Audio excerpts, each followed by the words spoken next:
Well, good morning. We got a little bit of different stuff we're doing again today. Do you guys hate those low tire lights?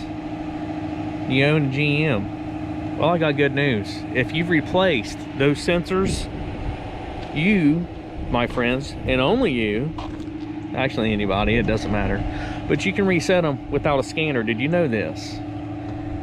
Let's just say, for argument's sake, you own a, I don't know, 08-ish 2500 HD. I'm going to tell you how to do the ones with a remote, ones without a remote.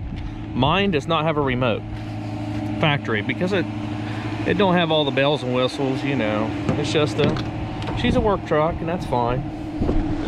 So, first off, if you do have one that has a remote, factory, if it has a remote to unlock the doors and all that, hold your lock and unlock button for about 5 seconds until you hear the horn beep. Now, if you got this, and that's it, simply throw the key in the ignition. Now, you will see my service tire monitor, this is going on, right? Well, check this out. You just go, scroll right through the menu. You got trans temp, oil life, and looky there. When you get there, hold it in. Now, you just heard the horn beep, right?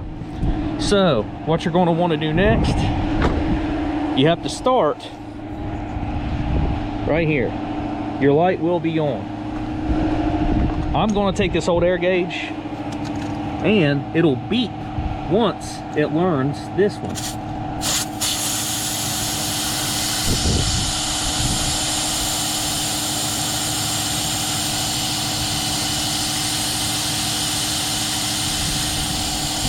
Hopefully. Takes about 10 seconds, I think. Come on. That's the reason why I'm running my AC compressor.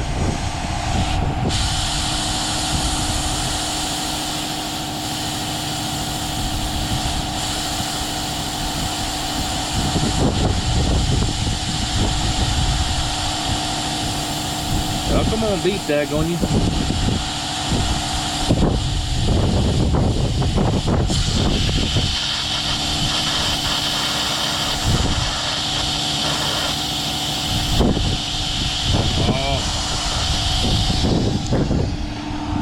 We're still on, so it should be wanting to relearn.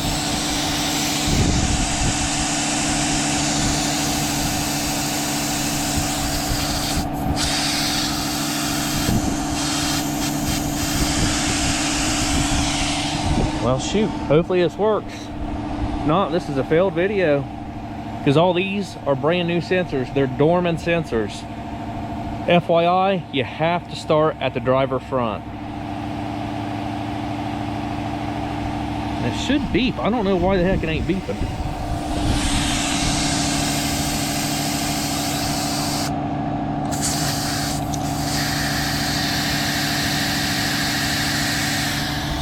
You know what we're going to do? Okay, that light went out. So that means it learned that one. Now, uh-oh. What? Heh. What happened here? Are we still learning? Okay, we might. Maybe. I don't rightly know. You know what? Anyway, let me run right through this real quick, because I won't run all my tires flat and not be aired up. Anyway, what I'm going to do is, now that that light went out, you're supposed to go to this one over here, but I didn't hear the darn thing beep. Maybe, did it not? Did it? I don't know. No? Okay, well, those lights are not on. I'm gonna stretch out my air hose just for the old gigs, and we might start the relearn process one more again. But anyway, I'm gonna go ahead and tell you guys. It goes counterclockwise. Here to passenger front, passenger rear to driver rear. And it has to be done in that order, or else it just won't relearn. So I'm gonna get me an air hose, air this thing back up. We're just gonna see what happens, all right? So just give me a few minutes. Well, I don't want to say I messed up, but I'm pretty sure you can tell I'm in different attire, right? Step one to changing your air pressure sensors is to check your door. Your door will tell you exactly how many PS's of I, how many psi, PSI, whatever that spells, it'll tell you, okay? Now, I'm not saying being cheap didn't bite me in the booty, because it did. And the Big Red Machine is a 2500. That being said, a 2500 can hold 80 to 90 psi, which is what you would have seen if this was the Big Red Machine. There's a rhyme and reason why I'm showing you on this, and you'll see here in a few minutes. So, secondary, a 2500 or 3500 generally have what they call 10-ply tires. And from what I know, that just means they're more gooder. You can haul more weight. You don't have to worry about them splitting out the sides and all this good jazz. They're just a heavier built tire for towing and weight. I went with 6-ply, which is like your standard 1500 truck, which wouldn't have been, I mean, they work, they roll just fine, and you know, all that good jazz. And they'll tow a trailer with a car on it. That's not a problem. I've done it. However, if your sensors are bad, that sticker I just showed you on the door, it says, I believe the fronts were 50 psi and the rears are 80 psi. And that's not a problem on a 10-ply tire.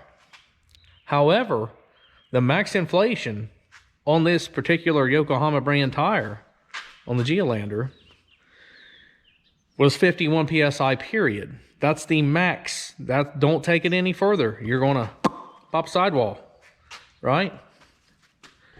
So I thought it was a good idea to go ahead and put 6-ply on, because I don't know any better. I should, but I don't know. I think I got bored. No, I got cheap. And I said, 10-ply are like $200 more. I can either spend $1,000 or $700. So I chose 700. Spent $40 a sensor, I think it was, only to spend $40 in the most expensive tire valves you can buy, because that's essentially what they are until somebody would put the right size 10-ply tire on there, because you cannot air those up to 80 psi. So anyway, what you would normally do is check that sticker on the door, air it to the minimum, or I'm sorry, the maximum pressure. So if it said 50 up front, air it up to 50. If it said 80 in the rear, guess what? Air it up to 80. Or you can air them all up to the max, as long as your sidewall says you can. And then I promise you, it says, it'll say load rate and all this good stuff. And this one says 50 PS's of I. So that means even popping the bead on 50 PSI, that's it. Don't go above any more. You can do damage to the tire. So that's good. But, you know, life goes on. And I had to wave goodbye to the Big Red Machine. I didn't want to. She apparently dropped more oil pressure on me the other day at work that like to break my heart, because I really did like the Big Red Machine. She had plenty of YouTube gold left in her. And, you know, like I say, besides me goofing up and buying the wrong tires where I can't really make that low tire light go off, she was a darn good truck. But let's just run through it real quick. You have aired up all your tires, okay? You have checked your sticker. Your sticker is at the max PSI. You have either held the lock and unlock buttons at the exact same time and the car has beeped, or if yours was like my 25 Hyundai, the Big Red Machine, you have to use this guy right here, which will scroll through your menu, and then it says like tire pressure sensor reset or something. You hold it in the car, the horn will beep. The first light that'll come on will be your turn signal light here. You're deflating the tire until it goes beep. This light will come on. Well, not the headlight, but the marker light. It'll beep. Then you go back here. You deflate this tire. It'll beep. Finally, last but not least, you deflate this tire, it'll beep, and you're done. The only thing you may have to do, depending on how many PSs of I you put in there, you may have to add some PSs of I. Depending on how long it took the sensor and the computer to say, hey, I see you, because that's exactly what's going on. You're deflating and you're activating the wheel tire low pressure sensor, and you're obviously activated the computer. The reason why I couldn't get mine to do that is because I was already below the minimum pressure. So I could have done the front ones, but it's kind of pointless, because if they're going to read low, because the rear ones take 80 PSI, your light's still going to be on. So a little lesson learned was, if you have a 2500 and or 3/4 ton and you want that light off, buy 10 ply tires, because if not, you're not going to get that light off unless you're like really, really gutsy and just choose to just pour the air into your tires. I wouldn't recommend it. That being said, in a few minutes, I should have a little surprise. We're adding another one to the fleet, and old Dad didn't go cheap this time. Surprise, surprise. I mean, with the market the way it is, it's definitely not cheap. I don't have to tell you guys that. It's something I've wanted for quite a while, and I just said, you know what, self, because that's what I say to myself when I talk to myself. I said, self, let's just get one thing, just one, that we might not have to work on. That might actually be good, and then I could save time for all this other YouTube gold just sitting around, just waiting and marinating in the garage. Especially that beautiful gold beast right there. I mean, just look at her. Just look at her. But give me a few minutes. Hopefully we see some action here in a second, and I think you guys are going to like this. So just hang around a few more minutes. Let's carry the one, probably about 10 minutes, but it's going to be like, and the dude's going to be here. So let's just do that. All right. So, well, the truck didn't come till later last night, and it would be an injustice to show you in the complete dark because you can't see anything.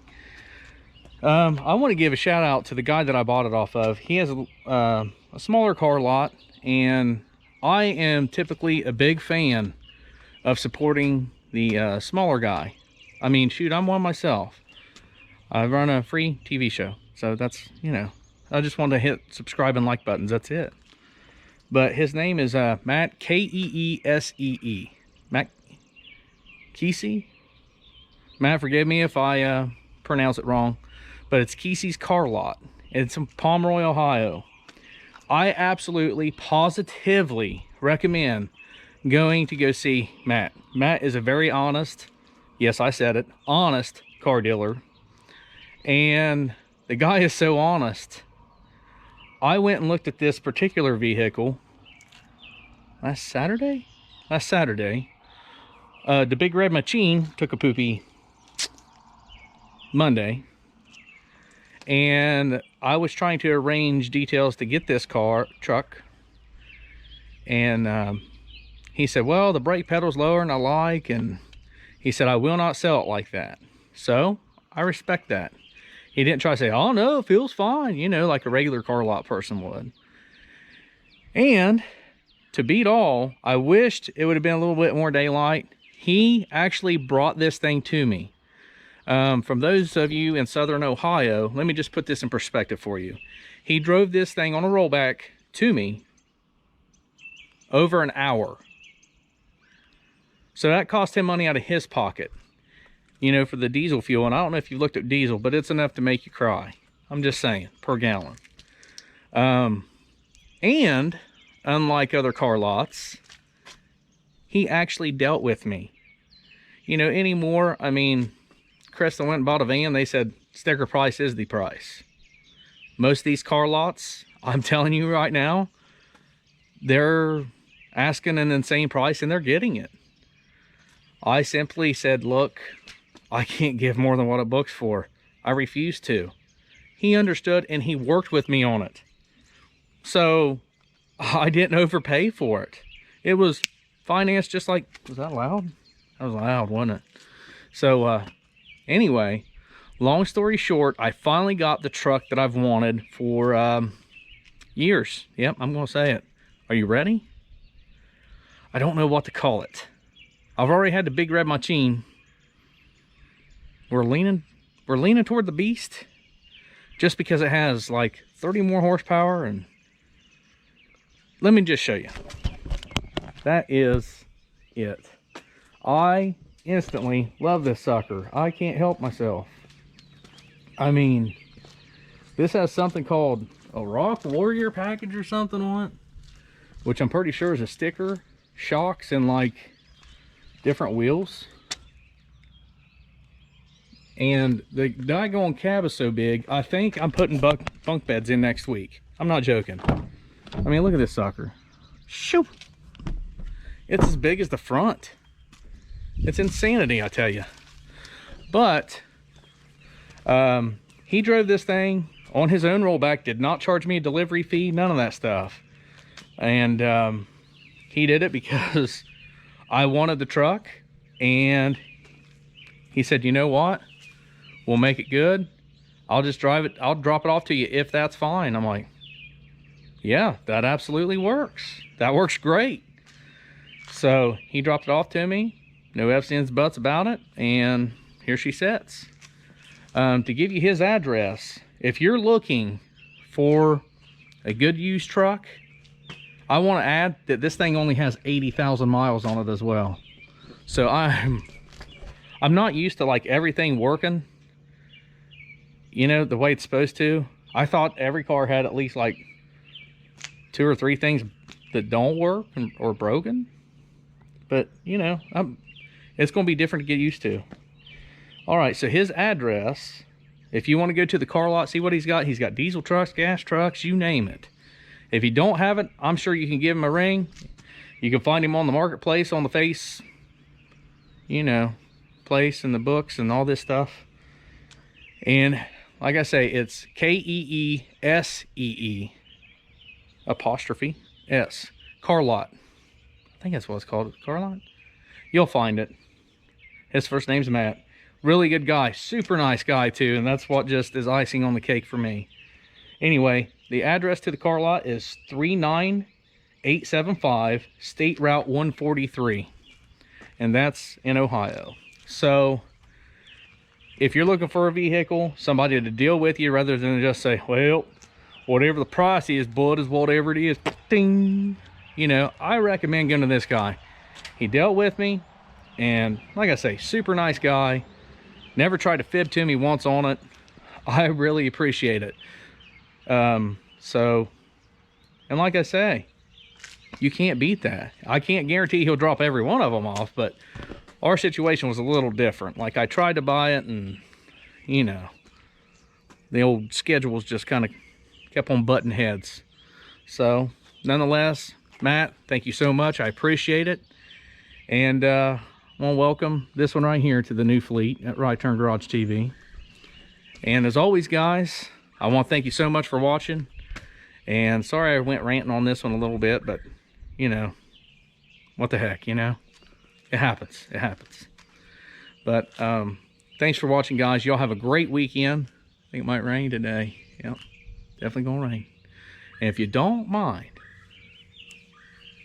it's somewhere down there. The old subscribe button. If you don't mind, hit that for me. I'd greatly appreciate it. And the old Sunfire Phoenix, it's coming around. Hopefully to go sometime this week. At least with primer, hopefully, and then get it sanded and with regular paint. So hopefully we can get that sucker going. Well, I mean, it does run, but get it all done so you guys can see that. It's a pretty good surprise. So thanks for watching as usual, guys. You guys have a great weekend. We'll see you next time. Woodpecker, I'm trying to talk. We'll see you next time on Right Turn Garage TV.